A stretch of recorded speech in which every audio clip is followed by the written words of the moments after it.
This is NECN News Now. Good afternoon, everybody. Thanks for joining us. I'm Bridget Blythe. And I'm Justin Michaels in for Steve Avison today. Massachusetts state lawmakers are expecting to vote today on a change Governor Deval Patrick wants to have made to a piece of legislation known as Melissa's Bill. Our John Maroney joins us live now from the State House in Boston. And John, lawmakers are running out of time here. They are indeed, Justin. All right, John Maroney live in Boston. Thank you, sir. Well, officials at the Westin Copley Plaza in Boston are working to get all the smoke out of a garage after a troublesome fire there this morning. And acetylene tank caught fire around 10 this morning and burned for almost an hour. After the fire was put out, crews said they were having some trouble ventilating the smoke because of an issue with the exhaust fans in that garage. But they've been working to address the issue. No injuries reported there. A vigil is reportedly being planned for tonight. That's to remember the victims of a deadly shooting over the weekend in Oxford. Police say Daryl Benway shot his two kids and then himself at their home on Saturday. His 9-year-old son Owen is now in critical condition. His 7-year-old daughter Abigail, she's dead. Prosecutors say Benway separated from his wife a few weeks ago, and his friends told reporters he recently lost his job as well. Police say there is no record of violence or criminal history in that home. 2 suspects in a deadly shooting in Haverhill, Massachusetts last week are in court today. Prosecutors say Juan Carlos Sanchez was arrested for murder, and another suspect, Matthew Rogers, is being charged as an accessory after the fact and for hindering a police investigation.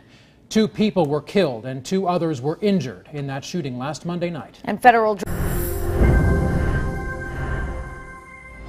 All right, it's time to look at our weather right now. It was a beautiful weekend at some times, a little bit rainy other times. Nellie Carreño's in front of that big green wall right now. It looks like a map to you. It looks green to me.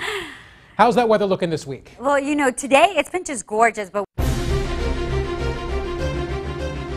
Republican presidential hopeful Mitt Romney is making one last stop on his overseas trip today. He's in Poland following a visit to Israel, and now some Palestinian leaders are accusing Romney of making a racist comment when he told Jewish donors during a fundraiser this morning that their culture is part of what's made them more economically successful than the Palestinians.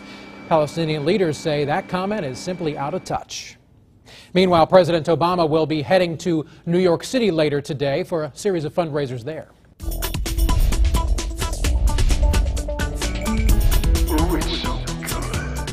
As we head back into the kitchen today, we have a light but hearty dish you're sure to love. It's a lively flavor combo that you just can't beat. And Mr. Food shows us how it's all done.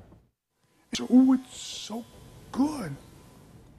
All right, we have a little bit of breaking news here from the courtroom in Aurora, Colorado. The Colorado shooting suspect, James Holmes, he has been formally charged, according to the Associated Press, with 24 counts of murder and 116 counts of attempted murder. This, of course, is something we'll be following the rest of the day. All right, just ahead here, the Red Sox head home on a somewhat higher note with a new challenge ahead. And a new world record with a bit of a twist. The Red Sox back at the 500 mark as they get ready to host the Tigers tonight at Fenway. Yeah, they took 2 of 3 from the Yankees in the Bronx over the weekend with a 3-2 win last night. Clay Buchholz will be on the mound tonight for the Sox. First pitch, 7:10. And coming up a little bit later today on NECN, we'll be watching developments from the Massachusetts State House as lawmakers determine their next move after the governor sent back Melissa's bill. Plus, stars spotted around Boston, some of the biggest names in comedy, taking time out to see the sights around the hub, and we're taking you along for the ride with Will Ferrell and some of his friends. Sounds like fun to me. Well, another world record has been broken, but this is not an Olympic event.